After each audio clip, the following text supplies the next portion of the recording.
Hi everyone.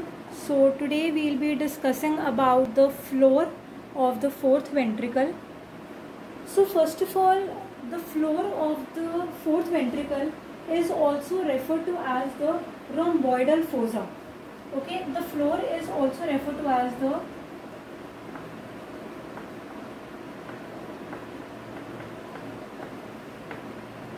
rhomboidal fossa. The reason being is that it is somewhat rhomboidal in shape. So this is the diagram of the floor of the fourth ventricle, which is rhomboid in shape and thus has been referred to as the rhomboidal fossa. Okay. Now, the floor of the fourth ventricle consists of three parts. You can see there is one upper triangular part. This is the upper triangular part.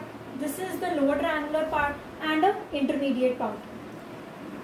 So this upper triangular part, this upper triangular part is formed by the posterior surface of the pons, and the lower, this is the lower triangular part, this one.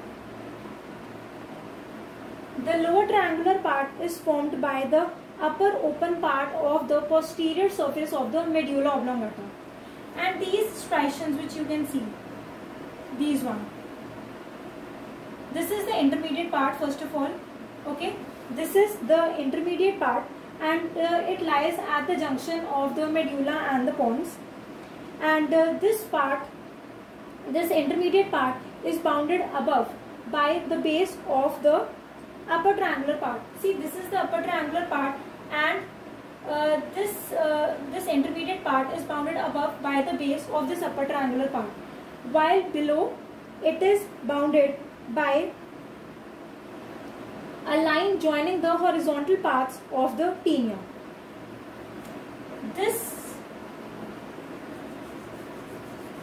white structure, this one which I am shading, this is referred to as the tinea. Okay, so the lower part of this intermediate part is formed by a line joining the horizontal parts. See, a line joining the horizontal parts of the tinea. Okay, and this intermediate part is also marked by the presence of transversely running fiber bundles. On this intermediate part, you will find, as over here indicated in the diagram, there are transversely running fibers. Okay, and these fibers are produced because of the stria medullaris. Now, talking about the features which are present on the floor of the fourth ventricle.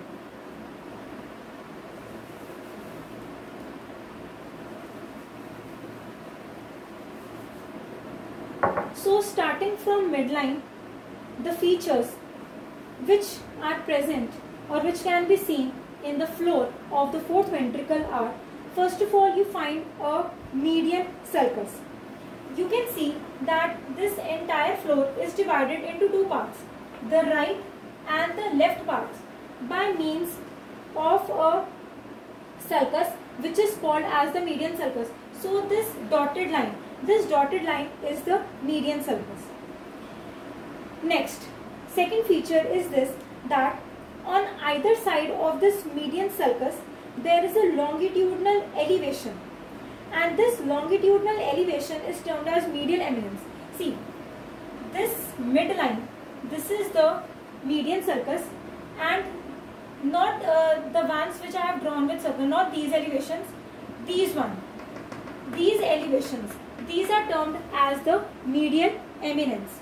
Okay, now the medial eminence laterally is bounded by sulcus limitans. See, this was the median sulcus. On either side of median sulcus, you will find two elevations which are termed as medial eminences. These are medial eminences, and medial eminences is bounded by a sulcus termed as sulcus terminalis. See, this is the sulcus terminalis which bounds the medial eminence. After this, there is a region lying lateral to this sulcus limitans. This region is termed as the vestibular area. Okay, the region lying lateral to the sulcus limitans, this region is termed as the vestibular area, and this area lies partially in the pons and partially in the medulla oblongata. Next, this is the sulcus limitans. Okay, now the upper end of the sulcus limitans widens into a triangular depression termed as superior fovea. This depression, this triangular depression which you can see, this is called as the superior fovea. So what happens is that this was the sulcus limitans. Now its upper end widens to form a triangular region, and this triangular region, this is termed as the superior fovea. And above the superior fovea, this region, this is bluish in color, okay, and is termed as locus ceruleus, right? Once again, this was the sulcus limitans. The upper end of the sulcus limitans widens to enclose a triangular region termed as superior fovea. Above superior fovea on either side, you will find a bluish colored region termed as the locus ceruleus. Now the blue color is imparted because of the underlying group of the nerve cells containing the melanin pigment, which constitute the substantia ferruginea. Simply you just remember that this is a bluish colored region lying above the superior fovea termed as locus ceruleus. Okay. Now this we talked about the upper end of the sulcus limitans. Coming to the lower end of the sulcus limitans, a small depression is present which is termed as the inferior fovea.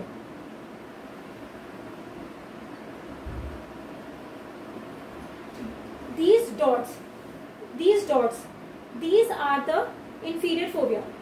On the upper end of the sulcus limitans was present a triangular depression. This depression, which was termed as superior fovea, while on the lower end you will find inferior fovea, right? Now, moving forward, and yes, inferior fovea is also a depression. Superior fovea was a triangular depression, while the inferior fovea is a circular depression. Now, this was the medial eminence. On either side of medial eminence, these swellings which you can see, these swellings are termed as the facial colliculus. Okay, this is the facial colliculus, and the facial colliculus is a swelling, and it has been produced by the fibers from the motor nucleus of the facial nerve hooking around the abducens nerve nuclei. What happens is that this is the nuclei of the 6th cranial nerve, abducens nerve nuclei, and the fibers of the 7th cranial nerve, that is the fibers of the facial nerve, will hook around this abducens nerve nuclei, thus producing an elevation which is termed as the facial colliculus. And this theory is known as the theory of the neurobiotaxis. Okay.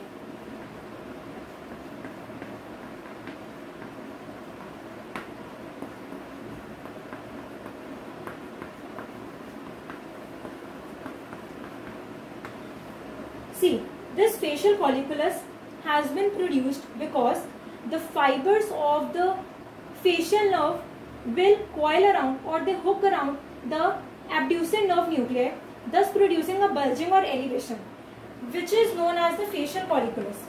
And this explanation is termed as the theory of neurobiotaxis.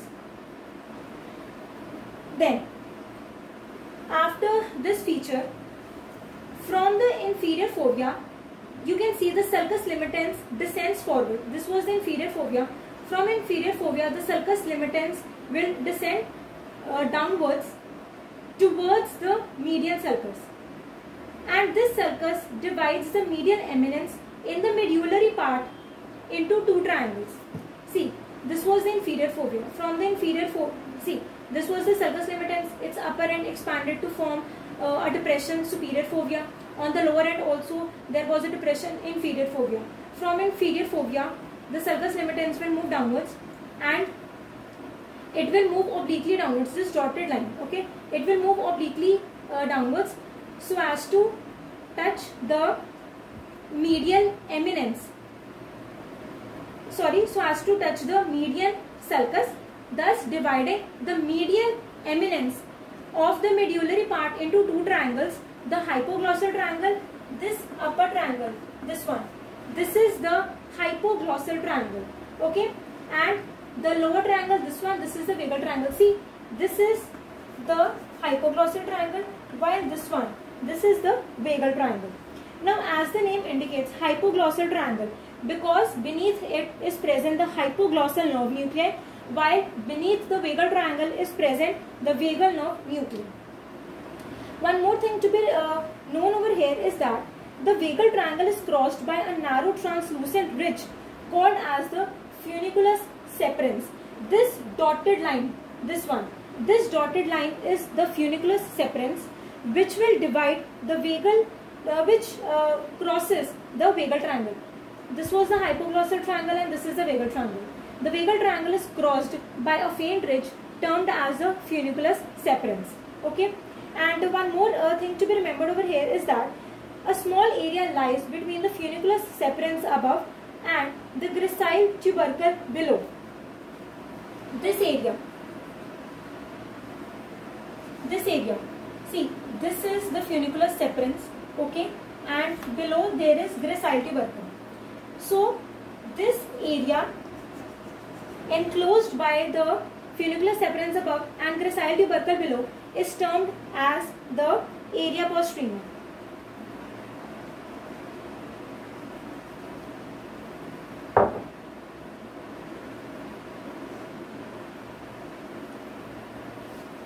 This area, this one, this is termed as the area postrema, and it is a highly vascular neuroglial tissue, and also it is a chemoreceptor area. Now talking about a term tinea. At the infralateral margins of the fourth ventricle, a narrow white ridge is present called as tinea. See, this region, this is termed as the tinea, okay, and it is a narrow white ridge. And last structure which can be seen in the floor of the fourth ventricle is obex. Now what is obex? You can see that these two tinea meet at the inferior angle of the fourth ventricle so as to form a small fold termed as obex. So this one, this is called as obex, where the two tinea meet and they form a small fold called as obex. And one more thing, there is a term called as calamus scriptorius.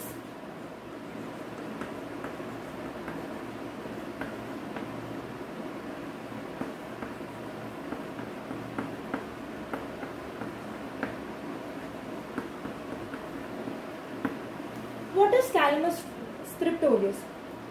What happens is that these features of the lower part of the floor of the fourth ventricle resemble to like that of a nib of a pen, and thus it has been termed as the calamus scriptorius. Now see, this is the nib of the pen.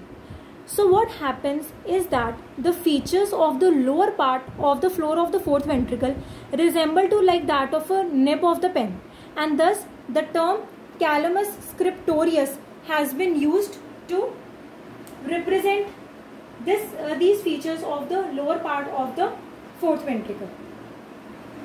So these were all the features about the fourth ventricle, and fourth ventricle, remember, is termed as rhomboidal fossa because of its rhomboidal shape. If you like my video, so please do press on the like button, and if you have not subscribed to my channel till yet, so please do subscribe to my channel as well. And yes, don't forget to press on the bell icon so that you all do not miss on to the latest updates and notifications of my channel. Thank you.